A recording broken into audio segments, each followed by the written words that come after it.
Hi, this is Programa and welcome back to my channel. On this vlog, let me share about friendship. I recently watched the Friends reunion. If you are not familiar with Friends, I don't know who is not familiar with Friends, but my generation during my 20s, this are our friends on TV.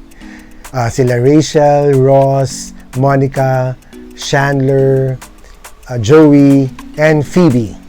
I've watched all the seasons of Friends because I identified with them in the sense that I was a 20-something professional at that time and trying to find my corner in that sky. Their life, even though it's set in New York, is something that I can relate to and aspired to also, because at that time I really wanted to go to the States to work. The friendships I can identify also with because I've got sets of friends through time. The show really lived up to the title of Friends. They have become my friends on TV. With the series of shows that I watch, it's nice to know characters because in a TV sitcom, you get to know them through the years. There is not just one episode, there are many episodes that tackle their personalities, their characters, and their friendships. When they had a reunion recently and I got to see it, it was so emotional on my part. Probably because they were emotional from the start. Seeing them age, I can also identify with because we are aging. To see them being at this age right now makes it more realistic for me, knowing that these characters whom I fell in love with and have become friends with are now old like me.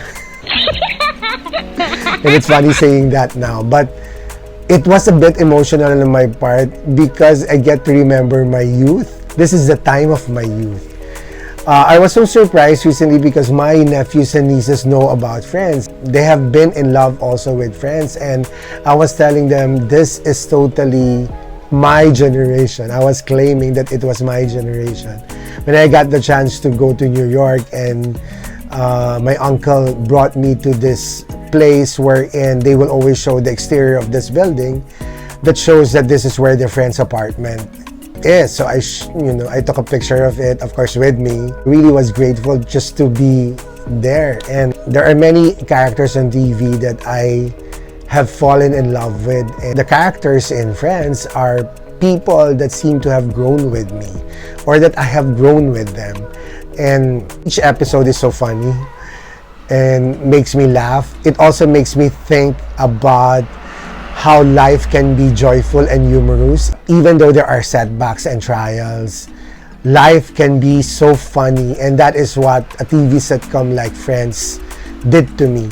And watching them revisit the set, watching them reminisce the moments that they were together, and you can see how life can be blessed with the presence of our friends. The reunion happened 17 years after the last episode. I am so fortunate because I still am in communication with my friends in grade school, of course in high school, in college, and in some of my workplaces. Probably also in your case, you also have those friends. We have our childhood friends, friends that we grew up with playing yung mga kababata mo. And nakakatuwa nga may kababata ako who lives in Canada who creates poems about our childhood. And it's so nice to reminisce those moments also when friendships are defined with play. During our childhood, we are friends with people whom we play with. So that is the most important thing at that time. No? Nakakatuwa yung away ang bata kasi pag galit yung kaibigan mo dun sa isa, galit ka na rin. The childhood friends will always bring you back to that moment where everything was so light, when everything was like play, when life was just play. It was filled with a lot of memories that consist of fun. And we are blessed if our childhood friends are still our friends right now. Then of course we grow up, we become teenagers, and that is the moment I think when we have our high school friends. And the high school friends that we have probably stay longer and they become our friends even though we're adults already, probably because our youth holds a special place in our lives. We always remember the things we did. Everything seems to be memorable when we were young. And there was this good song by Adele, yung When We Were Young. It's like, it captures our time as a young person trying to fit in the world, and knowing that our friends, our brothers and sisters outside of our family, these are people whom we will always remember for the rest of our lives. And then, of course, it carries on to college. I'm fortunate also that I am still in touch with my college friends. Those are the times when we were trying to hold on to our youth, yet we are so excited to be adults. When we started working, of course, we lost contact, but every now and then we try to make sure that we meet on special occasions. And whenever we meet during special occasions, it's as if we are bringing back the youth in us. It is always a joy to remember things you did with these people, especially things that you feel were ridiculous but fun. And at the same time, it makes you remember the times when you were so young and free. And of course, we are so fortunate also if we find friends in our workplace, because that's the most difficult thing also to form, because in the workplace, you see people come and go. Because it's very difficult to create friendships in the workplace, probably because you are contented with the friends that you have.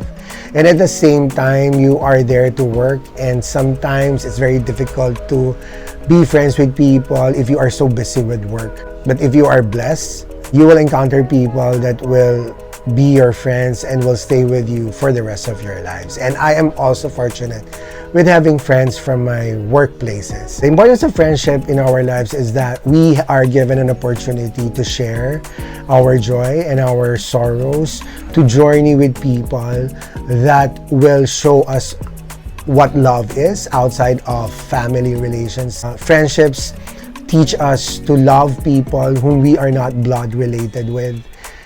Friendships also teach us to accept people with all our uniqueness and differences.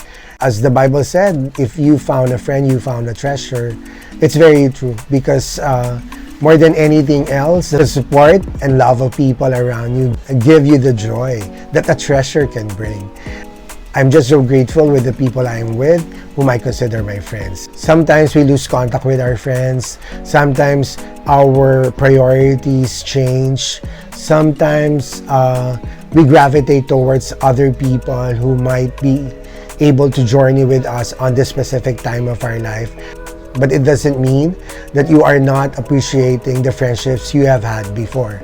You continue to take care of it and nourish it. When you lose contact with some of your friends, it doesn't mean that they are not your friends anymore. It just means that there are certain things in life that happen, and you would want to share this with them when there is an opportunity. Sometimes we are gifted also with the friends that we need at that moment and at that particular time, because probably you cannot reach out to your friend before because she or he changed places, went abroad, or not as accessible as she or he was, or you to them.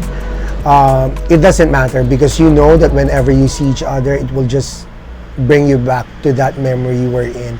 You were so tight and you shared everything. And that is the beauty about friendship. Walang masyadong tampuhan dahil hindi nagkikita o hindi masyadong nagkakausap. We can just hold on to the fact that we are friends. We just hold on to the fact that we shared experiences before that can never be shared with anyone else. Hopefully, until we get old, we get to have these contacts with our friends. Kaya nga, it's a big blessing also that we have social media, Facebook in particular, because we get to contact our friends before and see what are they up to, and probably have some reconnections. So you get to reminisce memories. Kasi what the Friends Reunion did, I think, is for us to reflect on the friendships we have had in our lives. They developed their friendships doing Friends for 10 years, and after the TV show ended, they made sure that they have contacts or they can see each other still. But of course, it will not be the same way as they used to, because there's no more like taping or rehearsing these dialogues or having this show. But 17 years after, you would see how they are connected to each other and how they love each other still. Because ganun tayong lahat naman, di ba? Kahit hindi mo nakikita ang mga kaibigan mo na dating nakikita mo palagi, pag nakita mo sila, parang kailan lang yung huli niyong pagkikita. We are so blessed with people who love us. And we are blessed also to have the opportunity to love them.